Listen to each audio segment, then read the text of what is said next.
Hello everyone, मैं आपका दोस्त मनोज एक बार फिर स्वागत करता हूं आप सभी का अपने चैनल फिजिक्स बाय एम के साथ में। और रोज की तरह मैं आपको एक फिर आज टॉपिक लेके आया हूं, बड़ा बहुत ही अच्छा और बहुत ही इंटरेस्टिंग टॉपिक, जिसका नाम है क्या, अभिकेंद्र बल।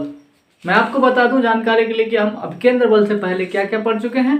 सर्कुलर मोशन, क्योंकि हम चैप्टर कौन सा पढ़ रहे हैं, सर्कुलर मोशन यानी कि वृत्तीय गति। तो वृत्तीय गति का जो चैप्टर था अभिकेंद्र बल कोणीय त्वरण पढ़ लिया, कोणीय वेग पढ़ लिया, और अब हम पढ़ने वाले हैं कौन सा, अभिकेंद्र बल। रिलेशन पढ़ लिया हमने, कोणीय वेग रेखीय वेग में रिलेशन पढ़ लिया, ओके, कोणीय त्वरण में रिलेशन पढ़ लिया। अब हम आ गए यहाँ पर किसमें, अभिकेंद्र बल। बहुत अच्छे से समझेंगे क्या होता है अभिकेंद्र बल। मैं बताता हूँ फिजिक्स में परिभाषा नाम में छिपी है। परिभाषा क्या में छिपी है, नाम में। कैसे छिपी है देखिए जरा। अभी केंद्र बल, केंद्र आ रहा है केंद्र, अभी मान लो ओर को, तो जो बल एक केंद्र की ओर काम करेगा उसे कहेंगे अभिकेंद्र बल। कैसे, जब कोई भी कण किसी वृत्तीय पथ पर गति करता है, जब कोई भी कण सर्कुलर मोशन करता है, ये ओ है, ठीक है, ये कोई एक वृत्त है, सर्किल है,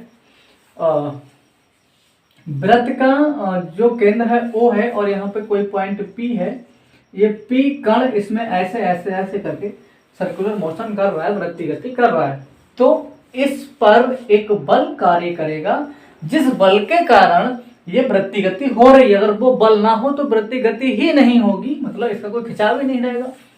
तो जो वृत्तीय गति होती है तब उस कण पर एक बल कार्य करता है, जिसकी डायरेक्शन सदैव किधर को होगी, केंद्र की ओर को होगी। मानो कण ये पी यहाँ आ गया, ये पी कण यहाँ आ गया घूमते घूमते, तो इसकी डायरेक्शन कहाँ होगी, केंद्र की ओर। अगर कण पी को यहाँ मान लें तो डायरेक्शन केंद्र की ओर होगी, कण पी को यहाँ मान लें तो डायरेक्शन केंद्र। एक सेंट्री क्या लिखा हुआ है, हाँ, सेंट्रीपिटल फोर्स। इसका मतलब क्या हो गया, वह बल वृत्तीय गति करते हुए कण पर एक बल कार्य करता है, जिसकी डायरेक्शन, जिसकी दिशा केंद्र की ओर होती है, और हम उसी बल को ही क्या कहते हैं, अभिकेंद्र बल कहते हैं। समझ में आ गया। तो ये तो था अभिकेंद्र बल। इसके लिए छोटा सा डेरिवेशन है कि ये अभिकेंद्र बल जो है इसका मान क्या होगा। समझ में आ रही है। तो देखिए इसका मान क्या निकालें। हमने मान लिया जो कण पी है इसका मान है m, क्या मान है m, और जो बल लग रहा है वो लग रहा है f। इसका जो मान मतलब द्रव्यमान, वजन कितना m, स्मॉल m इसका द्रव्यमान है p का, जो कण है p, ठीक है, और उस पे जो फोर्स लग रहा है F, केंद्र की ओर जो फोर्स लग रहा है वो कितना लग रहा है F। ओके, तो यहां पर हम लोगों ने क्या पढ़ा हुआ, हमने ऐसे लिख लेंगे, माना, मान तो हम लेते हैं M द्रव्यमान का कोई कण है जो वृत्तीय पथ पर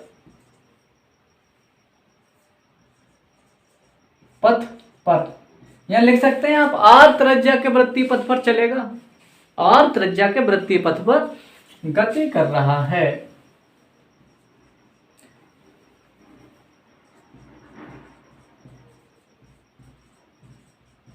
इसको और भी छोटा लिख सकते हो, माना कोई कण वृत्तीय गति कर रहा है, सिंपल, खत्म हो गया। माना कोई कण क्या करता है, वृत्तीय गति कर रहा है, ऐसी जो वृत्तीय पथ पर गति कर रहा है, तब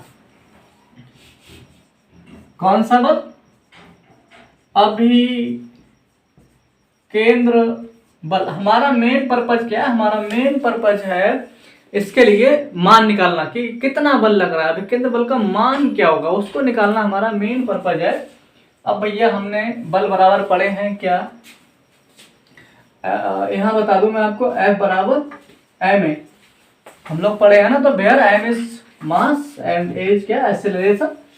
तो आपका जो m है वो द्रव्यमान हो जाएगा, किसका द्रव्यमान हो जाएगा, कण का द्रव्यमान। कौन से कण का, जो गति कर रहा है।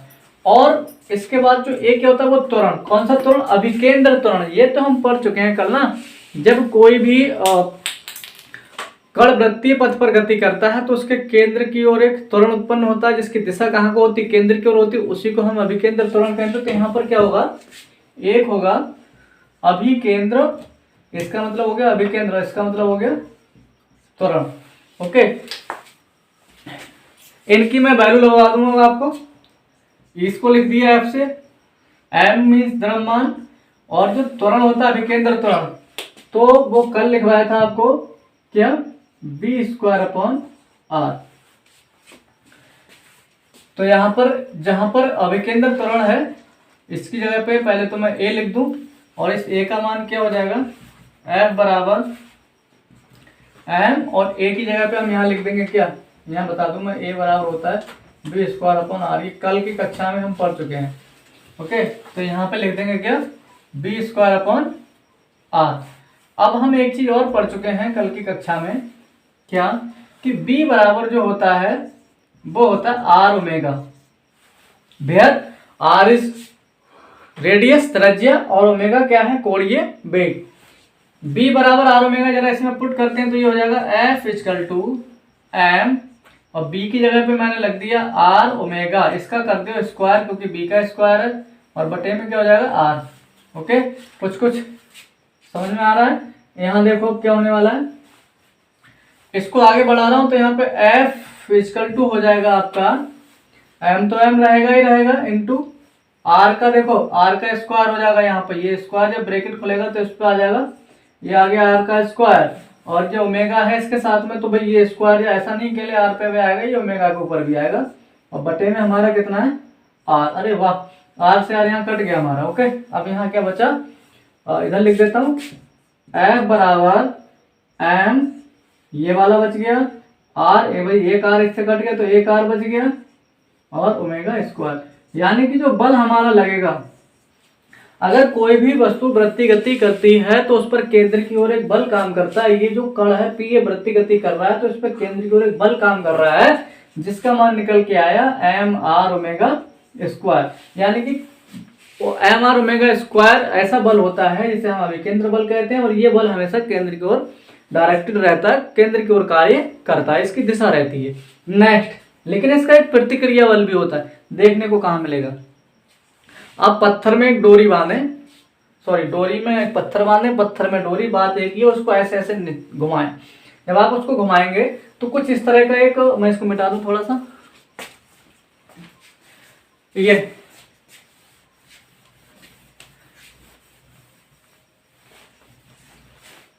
पत्थर में डोरी बांधे, डोरी में पत्थर बांधे हैं। यहाँ पे देखो समझ में आ गया, एम मैं बता दूं इसको, ये है द्रव्यमान, आर है त्रिज्या, और ओमेगा क्या है, कोणीय वेग, उसका हो गया स्क्वायर। तो ये पूरा सूत्र निकल के आ गया। जब हम डोरी बांध के उसको घुमाते हैं तो इस तरीके का कुछ एक स्ट्रक्चर बनता है। ये डोरी में बांध के किसी टुकड़े को हम घुमा रहे हैं तो इस तरीके का स्ट्रक्चर बनेगा ऐसे। अगर ये डोरी यहाँ से टूट जाए तो क्या ये गोल गोल घूमेगा, नहीं घूमेगा ना, ये क्या होगा, ऐसे इधर को भाग के चला जाएगा, जहां पे भी टूटेगा वहां से। तो इसका मतलब यहाँ वृत्ति गति होनी खत्म हो जाएगी, रेखी गति करने लगेगा। तो हम कह सकते हैं कि विदाउट अभिकेंद्र बल, मतलब अभिकेंद्र बल के बिना वृत्ति गति असंभव है, वृत्ति गति नहीं होगी। आप डोरी को जब पकड़ेंगे तो आपकी उंगली पे हमेशा बाहर की ओर खिंचाव रहेगा, यानी कि पत्थर अंदर की ओर खिंच रहा है। यहाँ से आप यहाँ पकड़ के इसको घुमा रहे हो तो ये पत्थर का खिंचाव हमेशा किधर को, अंदर की ओर। अगर ये डोरी टूटती है तो एकदम बाहर की ओर भागता है, समझ रहे हो ना, बल अंदर की ओर, मतलब इसको एक बल बाहर की ओर खींच रहा है, जिसे हम रोके हैं अपने हाथ से, और जैसे ही वो डोरी टूटती है तो हमारा लगाया गया बल खत्म हो जाता है और ये कहाँ को भाग जाता है, बाहर को भाग जाता है। अब इसका एक प्रतिक्रिया बल भी होता है, यानी कि अभिकेंद्र बल लग रहा है बाहर को, तो इस पे एक ऐसे करके एक बल अंदर को लगता है, ठीक इसके विपरीत एक बल बाहर को भी लगता है। क्या, उसको कहते हैं हम अपकेंद्र बल।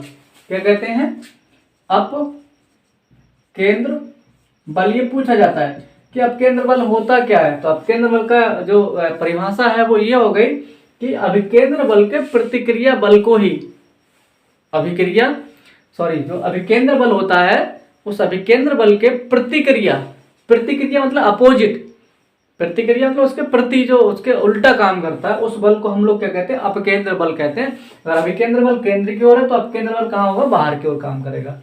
ये देखने को कहाँ मिलेगा भाई, जब मौत का कुआं आप देखने जाएंगे मेला में, तो वहां पे आपने देखा है मोटरसाइकिल सवार ऐसे ऐसे ऐसे करके क्या चलाता है, गाड़ी चलाता है, हाथ छोड़ देता है, पैर छोड़ देता है, गिरता नहीं है। क्यों नहीं गिरता है वो, क्योंकि वो उसकी जो गाड़ी होती है उस पर एक बल लगता है बाहर को, गाड़ी जो दीवार होती है उस पर बाहर को बल लगाती है, कौन सा, अपकेंद्र बल। और उस पर अंदर की ओर कौन सा लगता है, अभिकेंद्र बल। तो वो अपकेंद्र बल के कारण बाहर को चलती रहती है, उस पर चिपक के ऐसे करके। ऐसी बाल्टी में आप पानी भरें, किसी भी बाल्टी में, और उसको ऐसे गोल गोल घुमाएं तो पानी ऊपर जाने पे भी नीचे नहीं गिरता है।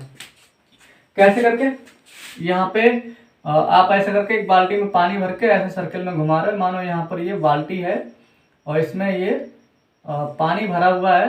जबकि बाल्टी यहाँ पर आती है ना, तो भी इसमें से पानी इधर, ये पानी जो है ये नीचे नहीं गिरता है बाहर निकल के। आप ऐसे तेज तेज घुमाते, बिकॉज क्यों नहीं, क्योंकि उस जो पानी होता है ना, ये इस पर जो बल लगता है कितना, mr⍵² अंदर की ओर, एक बल ऐसे लगेगा ना इसको अंदर की ओर, ये जिससे हम लोग कहते हैं अभिकेंद्र बल। इसके ठीक अपोजिट बाहर की ओर एक बल काम करता है, अभिकेंद्र बल के ठीक अपोजिट, जिसको हम कहते हैं अपकेंद्र बल। और उसी बल के कारण ये पानी नीचे को नहीं गिरता है, बाहर को निकलता है। ऐसे बहुत सारे एग्जाम्पल है लाइफ के अंदर पूछा जाता है, तो आप समझ लें ऐसी कई सारे मतलब एग्जाम्पल्स आपको देखने को मिलेंगे अपकेंद्र बल के। तो अभिकेंद्र बल की परिभाषा हो गई क्या, जब कोई पिंड वृत्ति गति करता है तब उस पर केंद्र की ओर एक बल काम करता है, जिसको हम लोग क्या कहते हैं, अभिकेंद्र बल कहते हैं। नेक्स्ट, इसका जो बल का मान कितना होता है निकाल के बता दिया, F = mr⍵²। और कैसे होता है ये भी मैंने बता दिया। ओके, अब आता है अपकेंद्र बल। तो अपकेंद्र बल की जो परिभाषा होती है वो ये होती है कि जब कोई पिंड वृत्ति गति करता है तो अभिकेंद्र बल जो होता है उसके विपरीत एक प्रतिक्रिया बल लगता है। तो अभिकेंद्र बल के प्रतिक्रिया बल को ही हम लोग क्या कहते हैं, अपकेंद्र बल कहते हैं। इसका एग्जाम्पल हमें देखने को मिलेगा मौत के कुएं में, वहां पर अपकेंद्र बल का एग्जाम्पल मिलता है हमको। कोई कंकड़ पत्थर को घुमा के ऐसे घुमाते हैं, वहां पे अपकेंद्र बल का एग्जाम्पल मिलता है हमको। बाल्टी उल्टी हो जाने पर भी पानी नहीं गिरता है, अपकेंद्र बल का एग्जाम्पल मिलता है हमको। तो ऐसे बहुत सारे अपकेंद्र बल के एग्जाम्पल्स हैं जो हमें डेली लाइफ में देखने को मिलते हैं। तो मैं समझता हूँ आज के लिए इतना ही टॉपिक, और जो नेक्स्ट है इसके एक डेरिवेशन वेरिएशन देखेंगे, कराएंगे, ठीक ठाक होंगे तो, और बाकी का अगला चैप्टर हम देखेंगे आगे वाले वीडियो में। बने रहिए वीडियो के साथ कंटिन्यूटी। सेकंड फिजिक्स काफ़ी हद तक कवर है पहले के वीडियो में, और बाकी इसमें जो बचा है वो मैं आपको जो 30% छूटा हुआ उसके हिसाब से पढ़ाऊंगा भाई, सारा नहीं पढ़ाऊंगा। ओके, तो बने रहिए, और एक यार मेहनत से पढ़ाई जरूर करते रहिए। पढ़ाई बहुत ज़रूरी है, पेपर आने वाले हैं। पढ़ाई ही एक ऐसा साधन है जो हमको बहुत आगे ले जा सकती है। ना तो भाई बहुत सारे काम है मजदूरी के आप करते रहेंगे अगर आपने पढ़ाई नहीं की तो पढ़ाई पे गौर करिए। और इसी के साथ एक नई सोच के साथ नई बार मिलते हैं। आज के लिए इतना ही। जय हिंद, जय भारत। Okay, bye friends.